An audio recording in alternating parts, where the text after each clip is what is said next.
Outre l'incertitude sur le sort de Khalifa Sall, maire de Dakar, écroué depuis de nombreux mois dans une affaire où il est soupçonné d'avoir soustrait des deniers publics, un autre opposant de taille au président Macky Sall pourrait avoir du souci à se faire. Karim Wade, puisque c'est de lui qu'il s'agit, voit son avenir politique s'assombrir. Le fils de l'ex-président, qui vit au Qatar depuis 2016, année où il a été gracié par le président, affirme qu'il a été contraint à un exil forcé, condamné à 6 ans de prison et plus de 200 millions d'euros d'amende pour enrichissement illicite. Il n'avait dû sa liberté qu'à la grâce à lui accordée par le président Macky Sall. Dans un communiqué, il dit regretter d'avoir été empêché d'aller à Touba pour présenter des condoléances à la famille du grand calife des Mourides, disparu récemment, et d'avoir été expulsé de son propre pays pour prendre le chemin d'un exil forcé. Des propos qui ont provoqué l'ire des autorités qui ont expliqué que c'est suite à une demande de l'émir du Qatar, appuyée par une lettre de la famille Wade, que Karim a été gracié par le président. Les autorités sénégalaises ont pris le soin de préciser que la grâce n'était en rien une amnistie et que le fils de l'ex-président restait devoir plus de 200 millions d'euros, somme qui lui sera réclamée dès son retour sur le sol sénégalais. Karim Wade est-il vraiment empêché de retourner dans son pays? Peut-on ou voudrait-on l'écarter de la course à la succession de Macky Sall? Quelle lecture faire de la sortie des autorités sénégalaises? Y a-t-il des similitudes entre les déboires de Karim Wade et ceux de Khalifa Sall, le maire de Dakar? Faut-il s'inquiéter de la situation politique, sociale et même sécuritaire au Sénégal? 14 coupeurs de bois ont en effet été lâchement assassinés dans la forêt de Bourrofaï. C'est en Casamance. Est-ce un acte isolé? Est-ce en lien avec la rébellion qui a sévi ou qui sévit toujours en Casamance? En attendant, le président sénégalais Macky Sall a demandé lors du Conseil des ministres la suspension de toutes les autorisations de coupe de bois au Sénégal. Voilà présenté autant d'éléments qui vont meubler ce nouveau numéro de Angle de Vue, votre émission consacrée au décryptage de l'actualité sur le continent africain. À toutes et à tous, bonjour et bienvenue. Sénégal, politique, Karim Wade, victime du régime Macky Sall, c'est le thème retenu pour ce débat sur Angle de Vue. Nos invités, sans plus tarder, ce sera juste après ceci.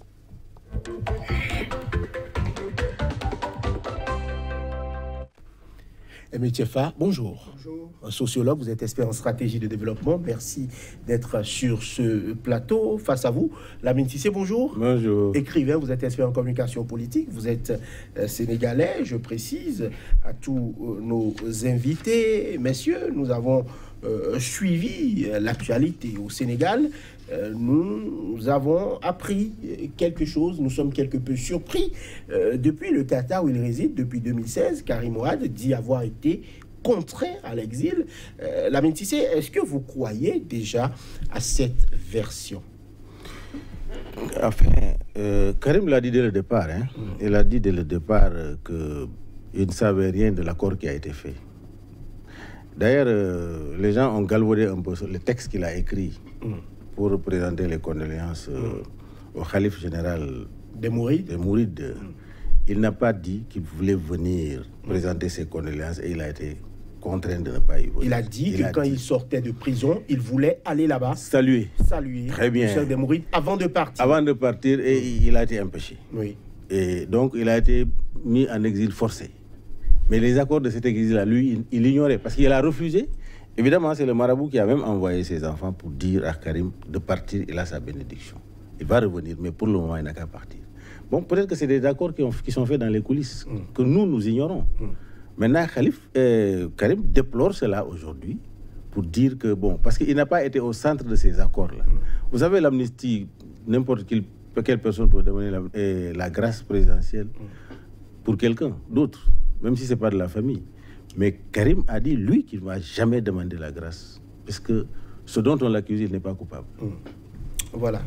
Ses partisans ont pourtant toujours garanti son prochain retour au Sénégal afin de prendre en main son avenir politique. Mais Tchefa, que pourrait traduire alors cette sortie de Karim Wade? Merci. Je voudrais commencer par préciser que Karim Wade est sénégalais. Le Sénégalais, c'est chez lui. C'est un Africain. partout où il est en Afrique, il est chez lui. Donc, il n'a pas à craindre de venir en Afrique, encore moins de venir au Sénégal. S'il craint quelque chose, cela pourrait être lié à des faits que nous ne saurons maîtriser dans tous les détails. J'ai aimé chez M. Cissé, il disait tout à l'heure que dans l'accord ayant conduit à son amnistie, qu'il y avait quelque chose de spécial que nous autres, nous ne pouvons pas maîtriser. Donc, des données officieuses. Et c'est cela qui pourrait rendre, je dirais, compliqué et difficile toute analyse ici. Voilà. Bon, moi, sur ce, je crois que quand on en tient au Parti démocratique sénégalais, le PDS, et quand on en tient au papa de Karim Wade lui-même, et les militants karimistes, le papa a assuré que avant les élections, Karim viendra faire la campagne au Sénégal, parce qu'il n'est pas interdit de descendre à Dakar. Maintenant, comme vous l'avez vu tout à l'heure, là, il y a certaines autorités gouvernementales face à cela qui s'érigent en juge. Je crois que c'est ce qui est dommage. Face à cette lettre de condoléances, le porte-parole du gouvernement sort, c'est Lougueï. On va en parler. Voilà. Il a été condamné, on le sait, à 6 ans de prison et plus de 200 millions d'euros d'amende pour enrichissement illicite. Il a été gracié par le président Macky Sall en juin 2016.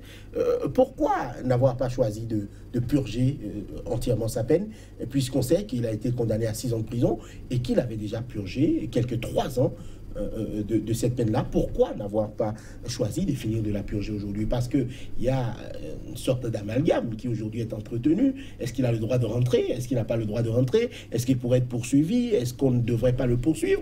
Et pourquoi n'avoir pas refusé de sortir de prison, si tant est qu'il n'était pas au courant des accords qui ont été entretenus entre des personnes sur son dos et qu'il n'est pas d'accord de rentrer dans ce jeu-là?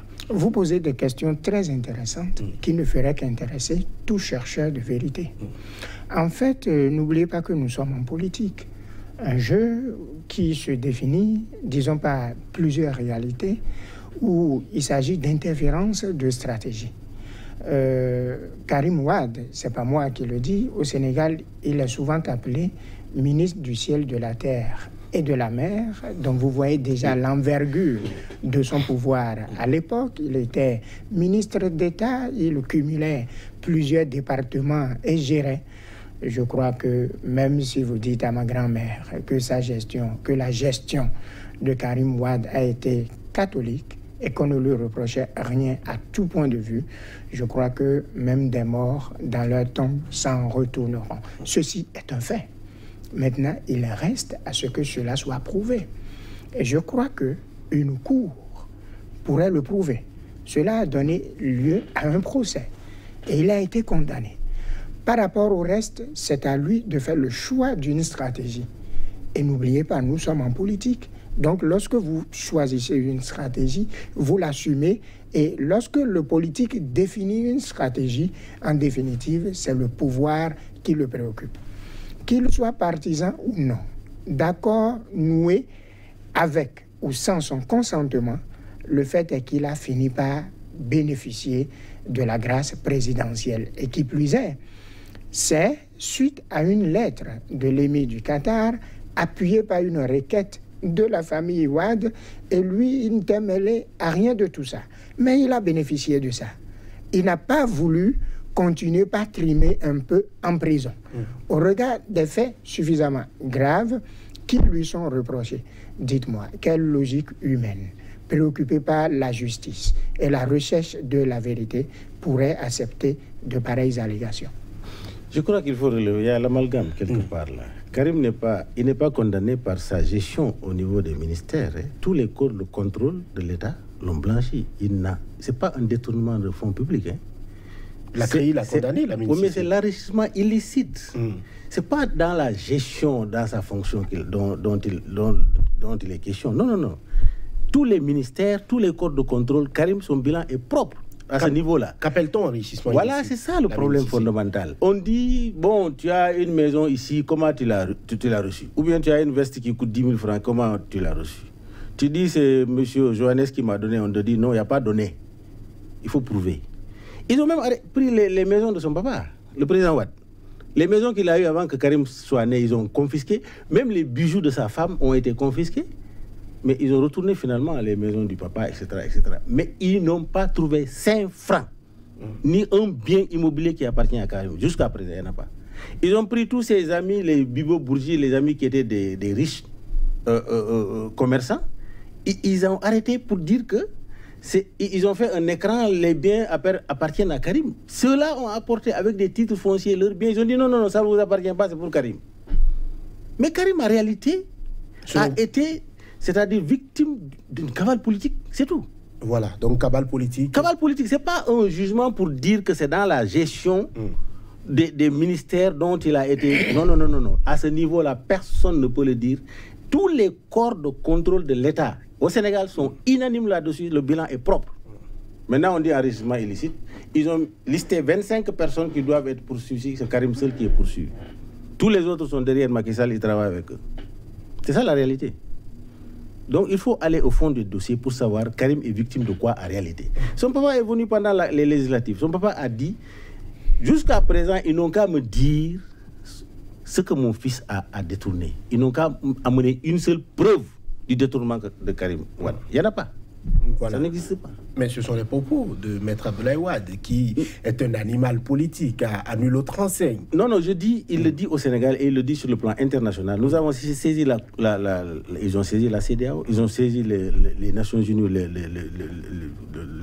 la Commission des droits de l'homme des Nations Unies, mais tout le monde a dit que ça, c'est de la séquestration. C'est d'ailleurs suite à la décision de la Commission des droits de l'homme des Nations Unies, suite à la décision qu'ils ont sortie pour dire qu'il faut que Karim soit libéré, sinon il sera considéré comme un séquestré. Il y a eu un procès, ils sont allés au niveau des Nations Unies pour se défendre, etc. Le dossier est totalement vide. Voilà, votre avis. C'est ce qu'ils ont. Non, je voudrais savoir si M. Cissé est en train de parler de l'Afrique ou d'un autre continent. Non, M. Cissé, laissez affaire de droit, de justice, laissez tout ça. Si, et ça vous devez le savoir, lorsqu'en Afrique, quelqu'un a pour papa président de la République et que celui-ci lui donne une parcelle de pouvoir, nous savons comment ça se passe. Refuter cela, c'est un déniement de ce que nous sommes en Afrique. De quels maux souffrons-nous en Afrique? Et regardez un peu partout ceux qui ont eu leur père au pouvoir, regardez comment ils vivent, regardez comment ils fonctionnent. Donc pour vous, à l'époque du président Wade, il faisait l'exception. Non, je vous en prie. Travaillons avec des faits matériels. Non, je voudrais dire, le président Macky Sall lui-même, il était le premier ministre du ciel et de la terre. Il était son premier ministre. Non, attendez, M. Cissé. Attendez, M. Cissé. Laissez M. Fa terminer. Il peut avoir comme avocat Jacques Vergès. On peut le rendre plus pur que les hommes dans la conscience collective de l'Africain. Ce que vous dites ne tient pas, et vous le savez très bien. Donc, lui, il a fait une gestion et il est totalement catholique. Il n'a touché absolument à rien. L'enrichissement illicite, qu'appelle-t-on comme ça? Je n'ai pas fait le droit. Je reconnais que je suis ignorant. Mais que vous me dites que ce qu'il a eu vient de l'effort de son travail, personne n'accepterait cette thèse-là. Alors, non, je voudrais... Personne n'accepterait. En une seconde, Personne n'accepterait à ce niveau... Non, je voudrais finir en disant ceci. Est-ce que vous savez que ses amis de Fraport vivant en Allemagne sont mis en examen? Pourquoi Karim Wade, depuis qu'il est sorti, n'a pas encore mis pied en France ou en Allemagne, où vivent ses amis, et qui ont été mis en examen? C'est une question que je pose.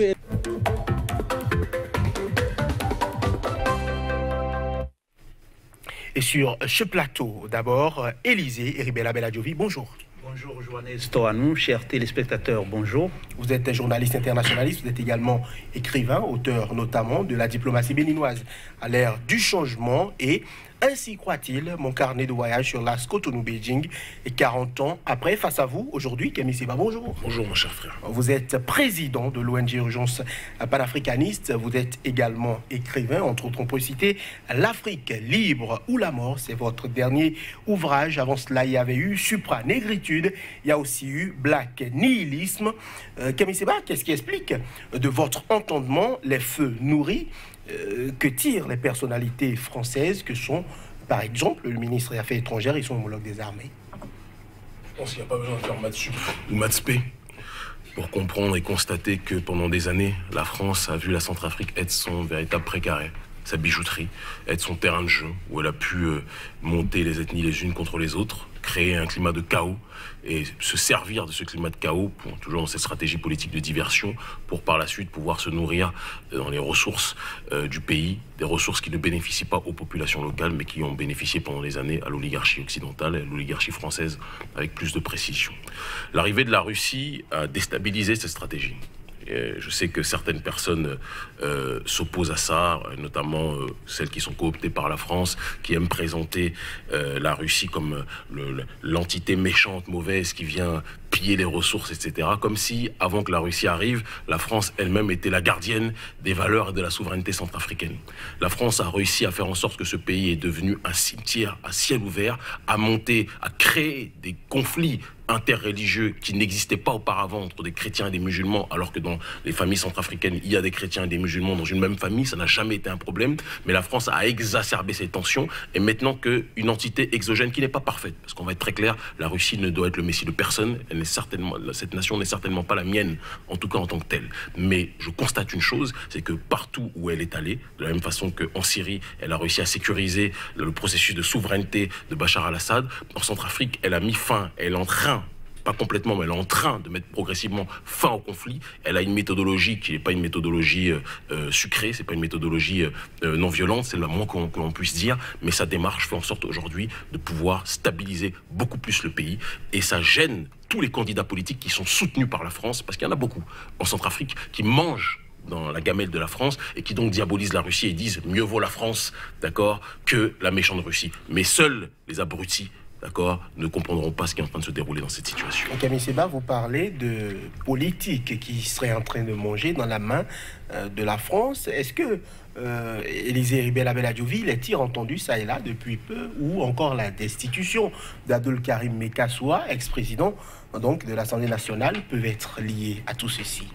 Mais vous savez très bien qu'effectivement, nous sommes dans un pays francophone et depuis 1885, avec le partage de l'Afrique à Berlin, vous savez très bien que les différentes puissances ont essayé de garder leur giron et que les deux guerres mondiales ont mis par exemple de côté l'Allemagne qui est en train de revenir avec sa présidence du G20 en Afrique en force, et que par exemple Paris, puisque c'est de Paris qu'on parle, Paris en Centrafrique avait pignon sur rue et donc pouvait manipuler les communautés les unes contre les autres, puisque c'est à ce prix-là, c'est à ce prix que l'hégémonie de Paris se manifeste. N'oubliez pas que nous avons une architecture politico-administrative qui ne répond pas à nos réalités intrinsèques en tant qu'Africains, et que tant que nous n'arrivons pas à mettre en place un système qui réponde à nos aspirations, nous serons bien sûr manipulés. Et vous voyez très bien que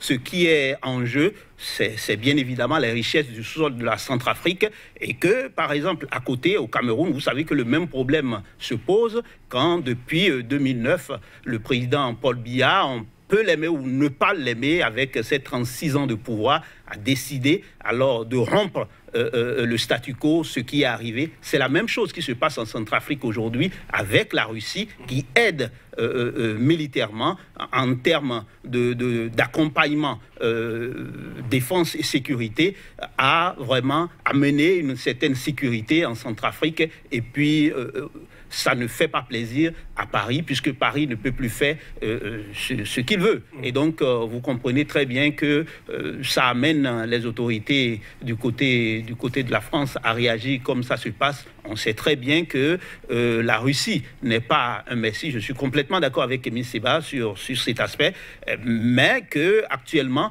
nous sommes bien obligés de chercher des partenaires qui peuvent nous aider à sortir de ce goulot d'étranglement qui est très important. Voilà. Alors, la France a accordé une aide de 24 millions d'euros et engage une médiation aussi entre les groupes armés. Que gagne aujourd'hui cette France-là qui a quand même choisi de plier bagage à travers l'opération Sangaris il y a quelques années, à revenir en force aujourd'hui en Centrafrique, même si Jean-Yves Le Drian estime que la France n'est jamais partie? Pompier pyromane. Je pense qu'on connaît tous cette histoire. C'est-à-dire qu'on vient mettre le feu, et après on vient jouer la personne qui dit le feu, les flammes, ce n'est pas bon. Il faut réussir à les éteindre, il faut qu'on mette toute notre énergie pour le faire. Et il y a évidemment des lobotomisés qui peuvent croire à cette réalité. Mais la réalité sociétale de la Centrafrique, la réalité politique de la Centrafrique, c'est que, comme mon frère et camarade l'a dit tout à l'heure, depuis la période de la colonisation, du découpage, de la balkanisation du continent, la Centrafrique a été le précaré de la France. Dans ce pays, c'était son jardin. D'accord ? C'était son jardin, c'était sa bijouterie. Elle pouvait se servir dans tout. Elle a vu une entité exogène qui est venue la bousculer. Il ne faut pas qu'on soit naïf dans l'action de la Russie. C'est-à-dire que la Russie ne vient pas simplement pour stabiliser la sécurité. Ce ne sont pas les justiciers de l'humanité qui disent... Les mêmes objectifs que la France alors ? Et on va être clair. Elle est dans une démarche de récupérer un certain nombre de ressources, mais la différence, c'est dans la proportion de ce qui est pris comparativement à ce que la France prenait. La France, depuis la période de la colonisation, a toujours été dans une démarche unilatérale de pillage sans contrepartie.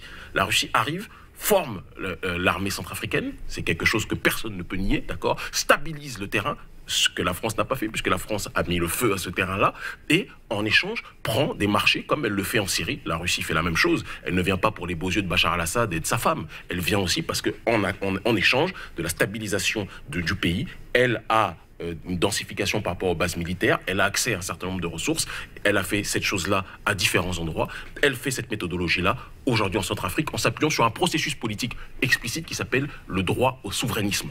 Refuser qu'une force occidentale ou autre en réalité vienne quelque part imposer sa grille de lecture de un et imposer son pillage unilatéral de l'autre. La Russie a accès à des marchés, mais dans le même temps aide et apporte une contribution militaire, politique et sécuritaire à la Centrafrique.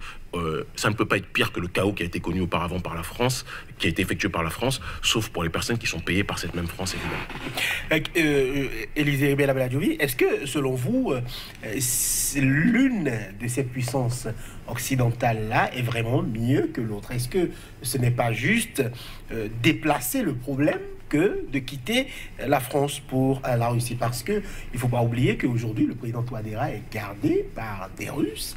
Est-ce que, quelque part, ce n'est pas quand même un aveu d'échec en tant qu'Africain?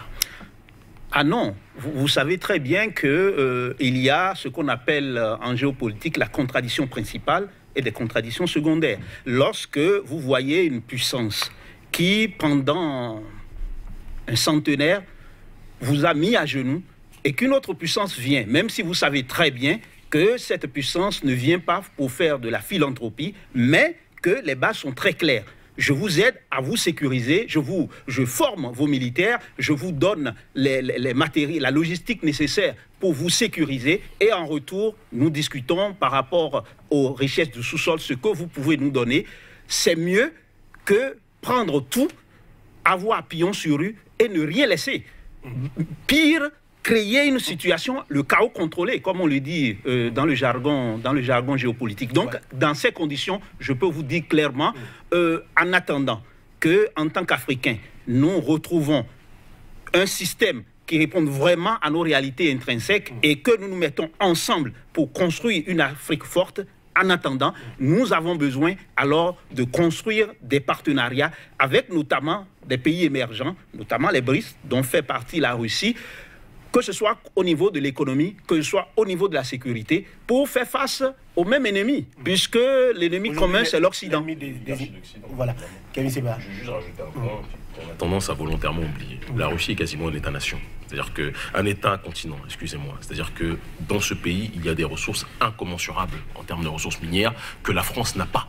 Ne comparons pas les ressources naturelles et minières de la France aux ressources minières de la Russie. La Russie n'a pas le même manque ou le même besoin de ces ressources que la France. Ça n'empêche pas que partout où elle peut s'approvisionner, elle va le faire parce que sur le terrain énergétique, on a toujours besoin d'en avoir plus, mais il n'en demeure pas moins que le besoin de l'un ne peut pas être comparé au besoin de l'autre. Et c'est ce qui fait aussi qu'il y a un rapport beaucoup plus ordonné, organisé, structuré comment dirais-je, de cette quête de ces ressources énergétiques comparativement à la France qui, elle, a toujours été dans un pillage dérégulé par rapport à cette question. Sans oublier un autre aspect qui est l'idéologie.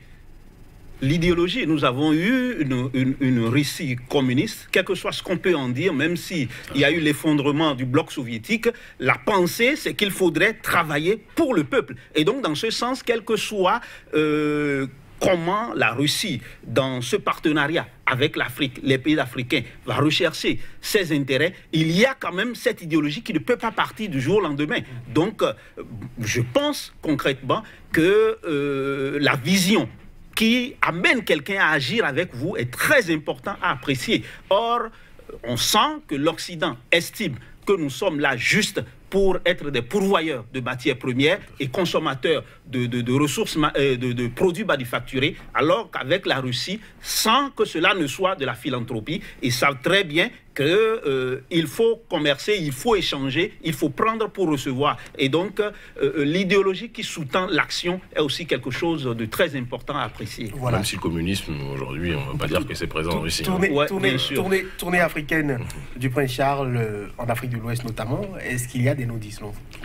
Est-ce qu'il y a des non-dits? Non, mais les non-dits sont simples, c'est qu'on est dans du pur un soft power à l'anglaise. On sait très bien déjà que les Africains sont des fans de la royauté. Moi, j'ai jamais compris cette fascination pour la reine d'Angleterre comme si c'était notre reine. Je ne suis pas sûr d'ailleurs que l'amour de cette dernière soit présent à l'encontre de nos populations.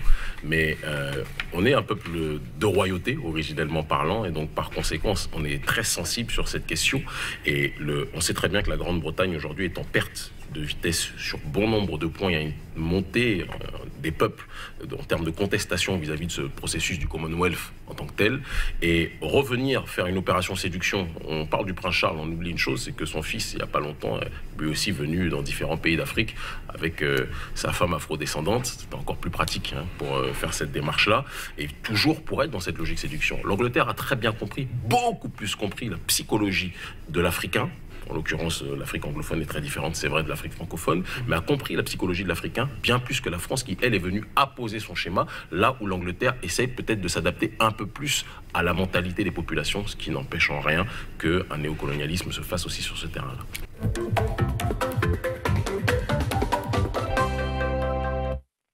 Et à nos côtés, aujourd'hui, Souleymane Hamzat, bonjour. Bonjour, cher ami. Vous êtes consultant en problématique du terrorisme, spécialiste des questions de protection et de sécurité. Face à vous, aujourd'hui, Baba Alpha, bonjour. Bonjour, bonjour chers téléspectateurs. Un plaisir de vous retrouver sur ce plateau. Vous êtes journaliste, ancien président de la Maison de la Presse du Niger. Baba Alpha, l'opposition unie contre le code électoral. Que reproche-t-on concrètement à ce code, selon vous?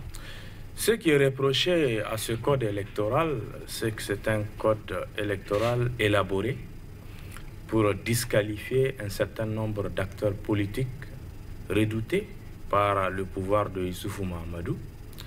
C'est un code électoral fabriqué pour permettre au PNDS Tareya, le principal parti au pouvoir actuellement au Niger, de rester éternellement au pouvoir.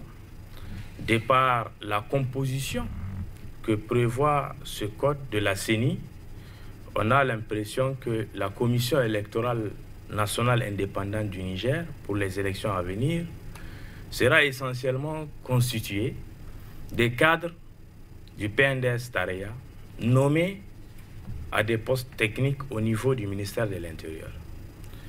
Les membres de la CENI seront tout comme des fonctionnaires du parti au pouvoir qui répondront aux instructions du ministre de l'Intérieur, qui sera certainement du PNDS Tareya à la veille des élections de 2021. Et le plus choquant, c'est que si on se rappelle du processus ayant abouti à l'élaboration de ce code électoral, dans un premier temps, le Premier ministre avait mis en place un comité ad hoc dans lequel les partis de l'opposition n'avaient pas siégé. Et à l'époque, c'était en même temps la période du jugement de l'affaire de supposition d'enfants. Et en son temps, le PNDS avait élaboré l'article 8 en mentionnant que toute personne qui sera condamnée à 3 ans ou plus ne perdra du coup ses droits civils et politiques et ne pourra pas se présenter aux élections. Tout à fait, c'était en 2016. C'était en 2016. Et effectivement, à l'époque, quand il y a eu l'affaire, le jugement de l'affaire de supposition d'enfants, le parquet général avait requis 3 ans à l'encontre de Hama Amadou et de toute la suite. Il y a eu le jugement, mais la condamnation était de 1 an. Face à cette nouvelle donne, le PNDS n'a pas atteint son objectif. Ils sont revenus cette fois-ci à la table pour dire on va réviser le code. Et de 3 ans, ils ont ramené la condamnation à 1 an. Parce que l'objectif, c'est de créer les conditions pour empêcher à Hama Amadou d'être candidat en 2021. Et c'est cela qui est combattu par les opposants, parce que la loi, elle est impersonnelle. On ne peut pas élaborer une loi dans l'objectif exclusif d'écarter un potentiel candidat, parce que celui-ci fait peur, en quelque sorte, à ceux qui gouvernent. Voilà toute la question. Moi, je suis de ceux qui pensent que la loi ne doit pas être élaborée pour faire plaisir à un individu. Mais quand on voit le cheminement des faits, on a eu l'impression, et c'est même cela, que le code électoral a été élaboré pour 2 objectifs. Pour me résumer, le premier, permettre au PNDS Taraya, à celui qui sera désigné par ce parti en 2021, de gagner les élections sans aucune résistance politique au niveau des autres partis politiques. Deuxièmement, empêcher carrément par tous les moyens à Hama Amadou d'être candidat en 2021. Voilà. C'est cela la vérité. Voilà, Souleymane Hamzat, aujourd'hui on a l'impression que le Niger politique, ce n'est pas de tout repos. Qu'est-ce qui peut expliquer cela? Est-ce peut-être la fin ou le cheminement vers la fin du 2e et dernier mandat du président Issoufou? Ou quelle est votre lecture de, pourquoi pas, de l'exposé de votre face-à-face? Je voudrais déjà ici rappeler que toute autorité vient de Dieu. Toute autorité, quelle qu'elle soit, elle vient de Dieu. Ce faisant, l'opposition doit pouvoir se trouver une place, mais une place, à mon avis, constructive. Et en Afrique, c'est totalement le contraire. Quand vous prenez les oppositions, elles sont toujours en bagarre. Que ce soit au Bénin, que ce soit au Niger, que ce soit au Tchad. On est éternellement en bagarre, ça ne s'arrête jamais. Si le parti au pouvoir ou les partis au pouvoir demain prennent, n'est-ce pas, le pouvoir au Niger, vous verrez ceux qui sont aujourd'hui en place s'ériger en parti d'opposition et combattent de manière féroce ceux qui sont au pouvoir. Au lieu d'aller dans un élan constructif, on va toujours dans un élan destructif. Voilà quelque chose que je déplore. Le deuxième point, c'est que on a souvent des oppositions mal organisées. Mal organisées, pourquoi? Faute de moyens. Parce que parfois, nos codes électoraux, c'est ça, hein, oui, sont parfois catalogués, c'est-à-dire sur un certain nombre de devises qui empêchent, n'est-ce pas, l'opposition de d'éclore. C'est-à-dire que le financement des partis politiques, on ne sait pas ce que ça devient. La charte des partis politiques, la constitution même, en elle-même, d'un parti politique, on ne sait pas, on ne connaît pas le contenu. Et l'activité, n'est-ce pas, quotidienne, en termes de formation de la classe politique, elle est quasi inexistante. Donc, on ne sait vraiment pas sur quoi se basent nos oppositions. Ça dit qu'on fait du yo-yo, on fait du ping-pong. Il suffit que le président guette et dès qu'il a fait une petite erreur, on saute dessus, on tape dessus. Non. Moi, je suis de ceux qui pensent que désormais, nos oppositions doivent être beaucoup plus constructives. La formation des partis politiques, la charte des partis politiques, le financement des partis politiques, et ensuite la manière dont l'idéologie même du parti politique doit se pérenniser dans le temps. Il y en a qui aujourd'hui sont contents au bout de 3-4 années parce que bon, ils ont été rejetés ou éjectés d'un siège ou d'un parti. Ils changent de couleur tout de suite. C'est pas bon pour l'Afrique, c'est pas bon pour la démocratie. Voilà. Bon, je voudrais préciser ici, une opposition constructive, c'est une opposition qui participe au débat politique. qui défend ses intérêts politiques et qui défend les intérêts du peuple. Une opposition, ce n'est pas regarder les gouvernants parce qu'ils ont gagné les élections, gérer le pays comme ils l'entendent. Une opposition doit s'organiser et je pense que c'est cela. Une opposition doit agir dans le cadre démocratique en refusant d'appeler au bain de sang dans un pays. Et je pense que la plupart des oppositions africaines, que je connais notamment dans la sous-région ouest africaine, agissent dans ce sens. Il est rare de constater des opposants qui appellent le peuple à affronter les forces de l'ordre ou à aller déloger le président de la République. En tout cas, pour le cas du Niger que je connais, en tout cas, depuis les élections de 2011 jusqu'aux élections de 2016, toutes les oppositions au régime de Issoufou sont restées responsables et constructives. Nous l'avons remarqué. Il n'y a jamais eu d'affrontement ou d'appel à descendre dans la rue violemment contre le régime. Il n'y a jamais eu Alors, cela. Baba Alpha, je voudrais vous poser une autre question. Aujourd'hui, on voit, je dirais, le Front patriotique et le FRDDR, entendez, Front pour la restauration de la démocratie et de la défense de la République. On voit ces deux, je dirais, plateformes politiques d'opposition là, main dans la main. Mais quand on voit un peu le contenu de ces deux plateformes-là, on a l'impression que c'est peut-être les déçus d'hier qui sont aujourd'hui ensemble. Est-ce qu'on est en droit de rêver, pourquoi pas, d'une plateforme de ce type-là jusqu'aux élections de 2021? Je ne pense pas. C'est mon avis. Je ne pense pas que Mahaman Ousmane, Ibrahim Yacoubou, Hama Amadou puissent tenir leur alliance jusqu'en 2021. Je crois que Hama Amadou et Mahaman Ousmane s'entendent un peu mieux au vu de la situation actuelle du pays. Mais Ibrahim Yacouba, qui vient d'arriver, a du mal à avoir la confiance de l'opposition qu'il a trouvée. Vous savez que c'est quelqu'un qui, en 2011, était avec le président Issoufou. Il était au sein du PNDS Tareya. Il a été humilié et chassé du parti au pouvoir. Il s'est présenté aux élections. Il est arrivé 5e au premier tour des élections présidentielles. Tout le monde croyait qu'à l'époque, Ibrahim Yacoub avait avait deux options. Soit rester neutre, ne pas appeler ses militants à voter pour Issoufou ou Hama Amadou, ou soutenir Hama Amadou. Et contre toute attente, il a soutenu Issoufou Mahamadou. Il est resté avec ceux qui l'ont humilié la veille. Nommé ministre des Affaires étrangères. Et il y a quelques mois, il a été chassé du gouvernement parce que le Premier ministre l'a appelé, il l'a informé que le président de la République ne souhaite plus le garder au sein de son gouvernement. Et du coup, il a quitté le gouvernement et il a quitté la majorité qui soutient le président de la République. Il a créé son propre front. Son propre front s'est effondré au bout de quelques semaines parce que deux figures emblématiques de ce front ont fini par quitter le front pour s'allier au pouvoir. Et du coup, aujourd'hui, Ibrahim Yacouba a du mal à avoir la confiance des opposants.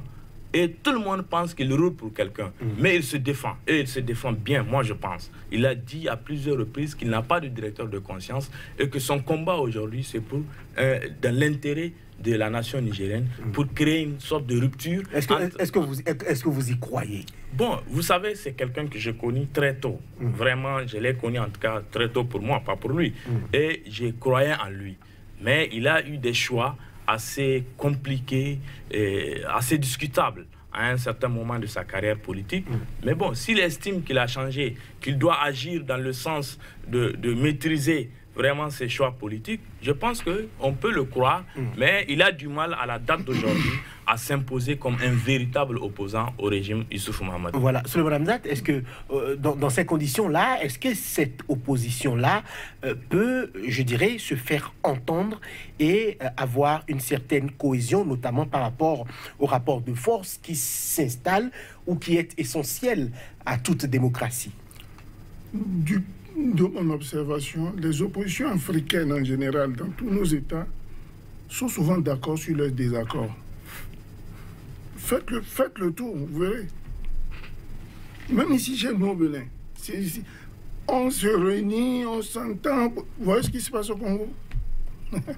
On s'entend, on est bien, on signe des accords, on arrive là-bas et on ne sait pas qu'est-ce qui s'est passé. Et voilà, l'omelette, elle est grillée. Donc voilà, c'est ce que je disais à l'entame. À partir du moment où, dans le précaré politique de chaque pays, de chaque nation, la démocratie n'est pas définie de manière claire, et qu'au sein de nos partis, il n'y ait pas une méthodologie, n'est-ce pas, idéologique, n'est-ce pas, de galvaniser les militants, accepter qu'il y ait ce yo-yo-là.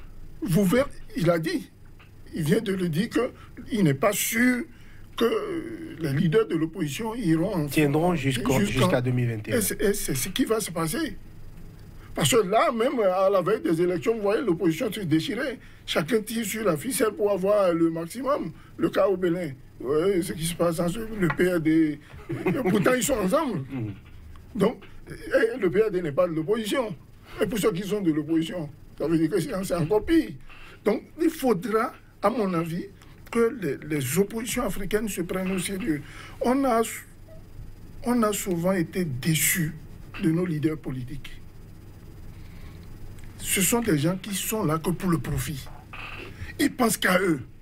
Et nos partis en Afrique, pour la plupart, bon, j'en connais peu, qui sont vraiment des partis au sein desquels les militants cotisent. Il y a des cotisations, il faut faire rentrer de l'argent, c'est géré autrement, comme on voit en Occident. Ici, c'est un leader charismatique qui est à la tête, qui a les moyens et qui décide d'aller à gauche ou à droite. Quitte aux militants de suivre le mot d'ordre du président ou de dégager. Ça, c'est pas de la démocratie. Et ça, c'est pas du militantisme non plus. Donc, je regrette quelque part un peu ce qui se passe au Niger. Pourquoi? Parce que c'est un pays frontalier à nous, un pays frère, que moi j'adore. Moi, j'ai connu le président Ali Seibou, n'est-ce pas? J'ai beaucoup d'amis, je compte beaucoup d'amis dans la hiérarchie militaire là-bas. C'est un très beau pays qui avance sur le clopin avec les moyens de bord. Parce qu'il faut tenir aussi compte, n'est-ce pas, des moyens qu'a le pays pour son développement. C'est un pays qui se bat et qui a des avancées qualitatives comparativement à moi, mon pays. Vous avez vu l'hôpital qui s'est fait à Niamey. Il n'y a pas pareil dans la sous-région. Citez-moi un hôpital dans la sous-région qui équivale ce que le président nigérien vient de faire. Je ne le défends pas. Moi j'ai ma tête bien rasée. Hein. Je ne supporte personne, moi. Moi, je suis dans la légalité. Quand c'est mauvais, c'est mauvais. Quand c'est bon, c'est bon. Voilà, votre avis est clair. Aujourd'hui, au sein de l'opposition politique, il y a souvent, sinon presque toujours, la politique de la chaise vide quand il y a des points d'achoppement avec le régime, notamment par rapport au code électoral qui devait être toiletté par une commission mixte opposition-régime. Aujourd'hui, l'opposition a choisi de claquer la porte, a fait une sortie, a dénoncé, mais visiblement, qu'est-ce qui empêche le pouvoir d'aller jusqu'au bout et d'imposer encore je dirais, une seconde fois la même chose ou de faire passer encore une autre pilule à cette opposition-là? Vous savez, Johannes, quand il y a une instabilité politique dans un pays et entre l'opposition et la majorité qui doit jouer véritablement le rôle pour calmer les choses, moi je pense que c'est le pouvoir, c'est la majorité au pouvoir, parce que c'est elle qui a besoin de stabilité pour gouverner, pour mettre en œuvre son programme politique. Et c'est ce qui a été compris par une partie de la majorité au Niger. Et ils ont appelé effectivement l'opposition à venir sur la table discuter. Mais il y a un problème. Il y a le gouvernement dirigé par Brigitte Raffini qui visiblement est disponible au dialogue, à discuter avec l'opposition pour trouver un consensus autour du code électoral. Et il y a le PNDS Taraya, dirigé par Bazoum Mohamed, ministre de l'Intérieur, potentiel candidat du PNDS Taraya aux élections de 2021, qui tient mordicus au code électoral parce qu'il pense que le code tel qu'élaboré aujourd'hui, en l'état, le favorise pour gagner les élections en 2021. C'est ça le problème. Et c'est pourquoi l'opposition ne comprend pas ce double langage. Le Premier ministre qui tend la main et le ministre de l'Intérieur qui prend le bâton et qui n'accepte aucun dialogue. C'est pourquoi l'opposition s'est retirée du comité ad hoc pour donner une chance à la majorité entre elles de s'entendre. Parce que l'opposition était disposée vraiment à faire des consensus, à faire le consensus autour d'un certain nombre de dispositions du code électoral. Mais le problème persiste au niveau de la majorité. Je ne suis pas de ceux qui pensent qu'il faut encourager la politique de la chaise vide. Mais quand vous n'êtes plus écoutés, quand ceux qui sont censés vous écouter, eux-mêmes ne s'entendent pas sur l'essentiel pour venir avec des propositions concrètes, quand ceux qui sont même au sein du comité ad hoc sont d'accord avec vous, ils sont d'accord avec tout ce que vous avez dit, ils sortent du bureau Ils reviennent parce qu'ils ont appelé là-bas. On leur dit non, faites ceci, faites ça, faites cela. C'est ça le problème. Et c'est pourquoi ça bloque au Niger. Sinon, je suis d'accord que l'opposition doit rester au sein des institutions républicaines pour continuer le combat au niveau de l'Assemblée nationale, au niveau du Conseil national du dialogue politique. Le CNDP est né en 2004 et c'est une institution qui a fait école dans la sous-région, qui a été saluée par l'ensemble des partenaires du Niger. Et c'est une institution qui est composée des partis de la majorité, des partis non affiliés et de l'opposition. Quand les non affiliés et l'opposition ne participent pas aux travaux du CNDP, quelle crédibilité les décisions qui en sortiront auront? Donc c'est ça le problème. Ah, merci.